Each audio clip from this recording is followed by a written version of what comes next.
I want to talk about Jrue Holiday and what his future looks like, given that it's pretty obvious that Portland doesn't want to keep him around long term, nor should they. The reports suggest that they are looking for 2 first-round picks as well as salary filler, which I think is a perfectly reasonable starting point for a trade package for Jrue Holiday.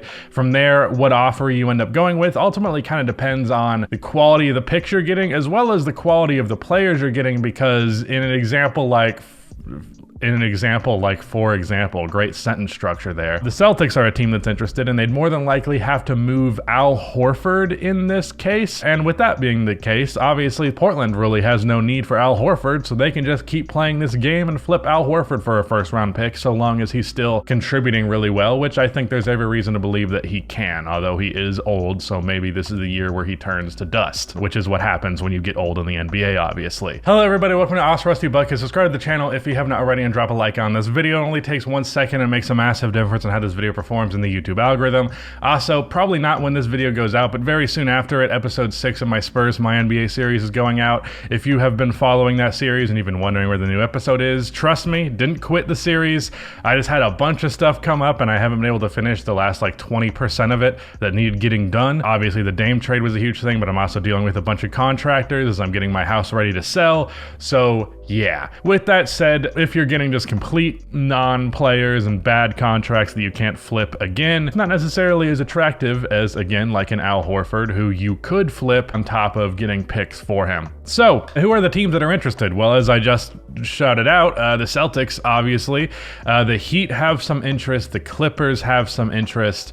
The Bulls apparently have some potential interest, and I know that there's reports that Jrue Holiday is interested in them. And of course, as every good player that's ever played basketball goes, as it goes with them, Jrue Holiday wants to play for the Lakers, and the Lakers probably want Jrue Holiday. And honestly, I think that would be a move that makes me feel a lot better about them if it was like D'Angelo Russell and some other salary. Jrue Holiday makes 36. I just want to point out, I'm not going to speculate specifically on the contract stuff because, you know, it's kind of hard to really figure that out, but like probably Vando plus D'Lo and a first-round pick, because you could probably swap those guys for draft assets as well, maybe 2 first, depending on what the Lakers can give away. That'd be interesting for sure, and I do think I'd feel a lot better about the Lakers this season if they had Jrue Holiday over D'Angelo Russell, even though I will say with Jrue Holiday, often as I do, that I just don't value him as much as a lot of people tend to, because while he is great in the regular season, he consistently just completely disappears in a playoff setting on the offensive end of the floor. So I don't know about how much that translates to a playoff setting, but ultimately it's not like D'Angelo Russell as your starting point guard is translating well to a playoff setting either. That's something that could potentially be on the table. I think I may have mentioned the Clippers as well. I do feel a little weird about that because if you're trading for Jrue, I really do not like the idea of Russ and Jrue really sharing any minutes together. Both of them are at their best with the ball in their hand, and both of them are not great floor spacers. Now, obviously, Jrue is a way better floor spacer than Russell Westbrook is, but one way or the other,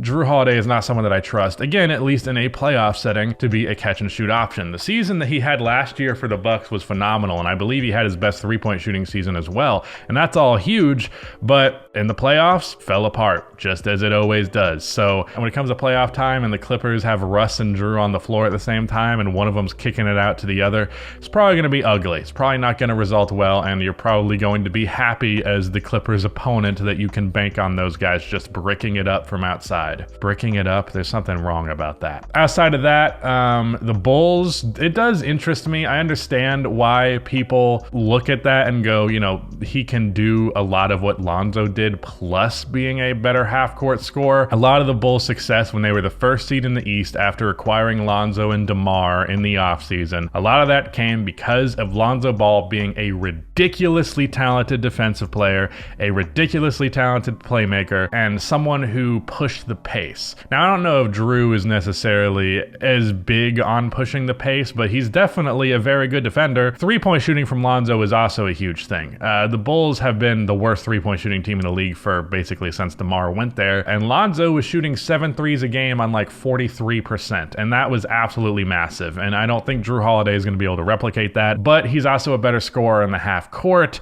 Not that the Bulls really need half court scoring inside the three-point line. They already have that, and it still doesn't doesn't result in jack shit positive offensively, and I don't think the solution is another guy that does that. But at the very least, the defense would improve. The defense is already good. That's a thing that I don't think people understand about the Chicago Bulls, is they're a good defensive team and a bad offensive team. You look at the personnel and you'd expect it to be the exact opposite, and I understand that.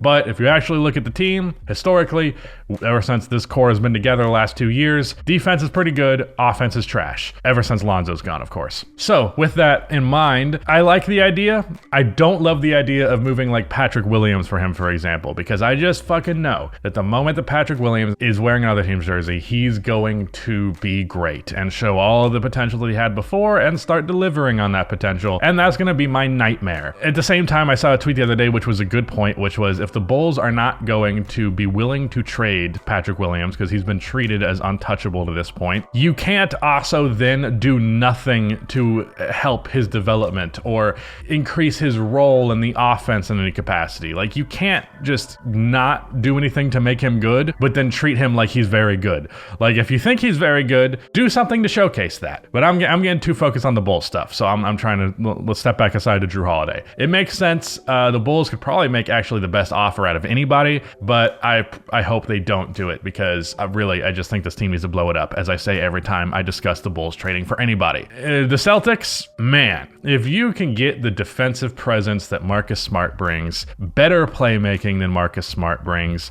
probably equal three-point shooting, but you would hope at least on lower volume and with less just ridiculous attempts. Although I remember when I saw the Bucks play the Nets in the playoffs in 2021, I was like, who the hell does Jrue Holiday think he is, taking all these step-back threes? So maybe that will translate as well. But a better half-court score, basically a lot of the stuff that Marcus Smart does, and you still have Kristaps Porzingis now. So you didn't really lose the defensive, hard-nosed guard who can play make and be a quality enough offensive threat individually. And you get the Porzingis defense and floor spacing and all that. That's excellent. And I think that is going to help the Celtics be really good. So if they can get Jrue Holiday, they should go all in on that. Malcolm Brogdon and Al Horford is what gets it done. The real concern that happens there is that Robert Williams is super injury prone and has never really been healthy in a playoff setting for a long period of time. So perhaps you make that move and you just don't have a fucking center. You can go small with Kristaps as your 5 and get away with it, but it's not ideal for sure. And they've gone small historically, and it's historically been a big problem for them. So I understand a little bit of hesitance there. I've heard some people suggest actually trading Robert instead, because even though Robert is like 15 years younger or whatever the hell it is than Al Horford, Al Horford still manages to be on the floor way more. So there's a different argument there about long-term future versus what wins now, but I do think the Celtics make a lot of sense. The Miami Heat, talk about doubling down on defense. Their defense would be ridiculous. Trying to score on Jrue Holiday, Jimmy Butler, and Bam Adebayo as your defensive guys, as your big 3 defensive guys, holy shit. Offensively, I don't think Jrue Holiday helps you. I mean, it's more shot creation, sure, but I just don't feel great about really that offense working in the half court well in a playoff setting, as I mentioned. Not to mention, obviously, the relationship between the Heat and the Blazers right now is pretty rocky. So the prospect of them actually getting Jrue out of their hands, I don't know about that. I've seen some suggestions for the Knicks, I've seen some suggestions for the Sixers, and I've seen some suggestions for the Raptors. I'm going to make a main channel Raptors video, and there's a good chance it'll tank because it's a Raptors video. But I have to say this. Get your shit together. Whatever they're doing, get it together, and Jrue Holiday is not the fucking solution. They need to stop dilly-dallying and just waiting for things to happen for them, because that's not how it works. But I'm not going to get into that because it's a whole rant. The Sixers, I wouldn't do the Sixers trade purely because they're going to have a shitload of cap space after this season. And if you trade for Jrue Holiday, that's $36 million that would be open for signing players no longer open.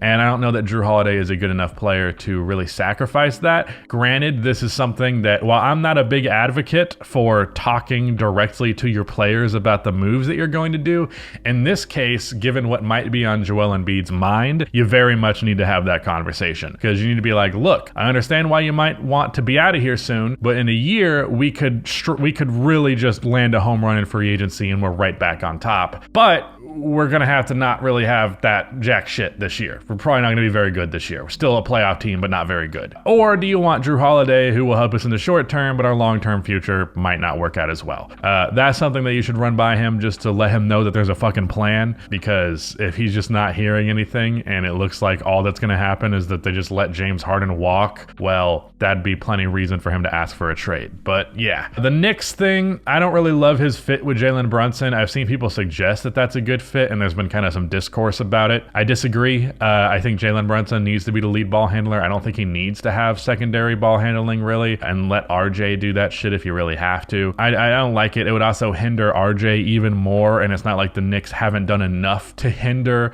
RJ Barrett actually being an effective player. So I don't like it, really. Sure, it's a better player than what you would have at that 2-guard spot, but I would just rather have the floor spacer and like Quentin Grimes. Yeah, I would just prefer that, or Josh Hart, who's maybe not as great of a floor spacer, but also not someone who's going to shoot the ball too much. I don't really like that fit for the Knicks. Don't like it for the Raptors. Don't like it for the Sixers. If I had to pick a main destination where he would really completely change things, it has to be the Celtics. If Jrue Holiday is on the Celtics, they look really good and ready to compete with the Bucks. Right now, I'm quite confident the Bucks would beat the Celtics, but if they had Jrue Holiday, Derek White, Jaylen Brown, Derek White would probably go back to the bench, Jaylen Brown, Jason Tatum, Kristaps Porzingis, and Robert Williams, oh man, that's a good team. But yeah, that's my thoughts. Celtics would be the biggest, actually important for the league at large. The Bulls would probably be the team that he improved by far the most, but I don't want him to do that. I don't want him to improve. Be bad. Just suck instead of being a 47-win team. I'd prefer that. Anyway, shout out to Rudy for editing this video, and goodbye.